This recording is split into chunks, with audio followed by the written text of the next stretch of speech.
Terima kasih Tan Sri Yang Di-Pertua. Terima kasih Yang Berhormat yang bertanya. Tan Sri Yang Di-Pertua, bagi memastikan subsidi minyak masak serta subsidi di bawah kawalan kementerian dapat dioptimumkan dan agihan subsidi tersebut sampai ke golongan sasaran, KPDNHP akan melaksanakan kajian bagi mengoptimumkan subsidi di bawah KPDNHP. Kajian ini dimulakan pada tahun 2021, bulan Oktober sebenarnya, dan dijangka selesai pada tahun 2022.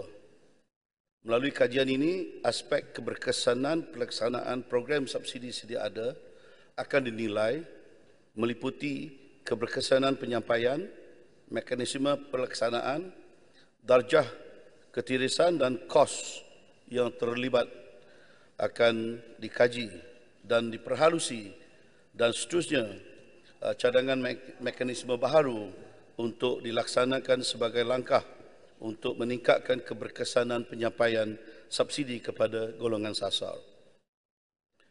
Kajian ini akan meliputi program subsidi utama di KPDNHP termasuk program skim penstabilan harga minyak masak, program subsidi tepung gandum kegunaan AM, program pengedaran barang perlu, dan program penyeragaman harga Sabah, Sarawak dan Labuan.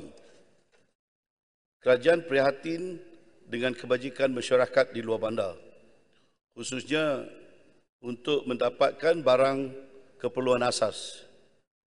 Kerajaan akan terus komited untuk meneruskan program pengedaran barang perlu, LPG dan community drumming serta program penyeragaman harga Sabah, Sarawak dan Labuan untuk memastikan masyarakat di luar bandar akan dapat menikmati harga yang sama di bandar tanpa perlu menanggung kos pengangkutan dan pengedaran. Sekian, terima kasih.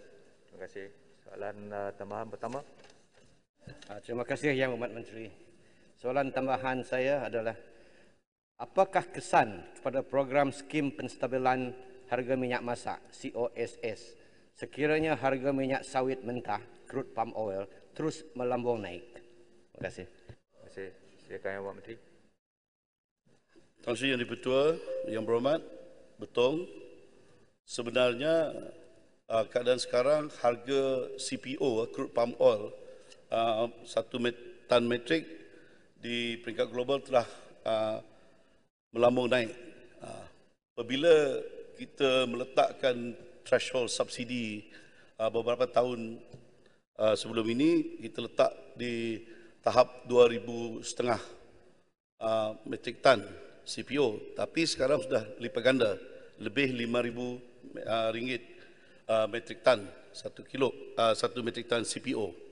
Jadi sekiranya harga minyak sawit mentah terus melambung, ianya sudah tentu dah akan memberi kesan kepada pembelanjaan kerajaan bagi pelaksanaan program skim penstabilan harga minyak masak ini. Jadi seperti mana semua sedia maklum, purata harga minyak sawit mentah dilaporkan telah mencecah seperti telah saya sebut tadi RM5,000 bagi setiap tan metrik, ya. Jadi sebagai kerajaan yang prihatin, kerajaan seharusnya akan melihat kepada kaedah lain bagi memastikan bekalan minyak masak sawit mencukupi di pasaran dan juga memastikan minyak masak sawit ini dapat dijual secara runcit pada harga yang tidak membebankan pengguna, khususnya kumpulan B40 ini. Jadi pertamanya tumpuan harus diberikan kepada untuk memastikan kumpulan sasar ini dijamin bekalan minyak masak dengan memastikan bekalan sedia ada mencukupi untuk kumpulan ini. Jadi ini yang amat penting. Dan Tan Sri Yang Di-Pertua, sebenarnya kementerian ini sudah melihat beberapa idea dan kita mendengar semasa pembahasan, kita juga mendapat idea daripada Yang Berhormat Kulim Bandar Baru, di mana Yang Berhormat mencadangkan two tier, dua peringkat harga kita boleh laksanakan. Tapi ini juga kita kaji. Mungkin idea itu bagus juga. Ya. Sekian, terima kasih. Yang Amat Ketua Mangkang. Terima kasih Tan Sri dan tahniah atas pengiktirafan penganugerahan dan dalam tradisi kebudayaan budaya Kesultanan Melayu Melaka itu satu pengiktirafan dan juga pengharapan kerana dia ada kaitan dengan tanggungjawab seterusnya dan soal integriti. Saya tertarik dengan jawapan Yang Berhormat Menteri kerana mengambil langkah mengadakan kajian mengoptimalkan keberkesanan dan mekanisme.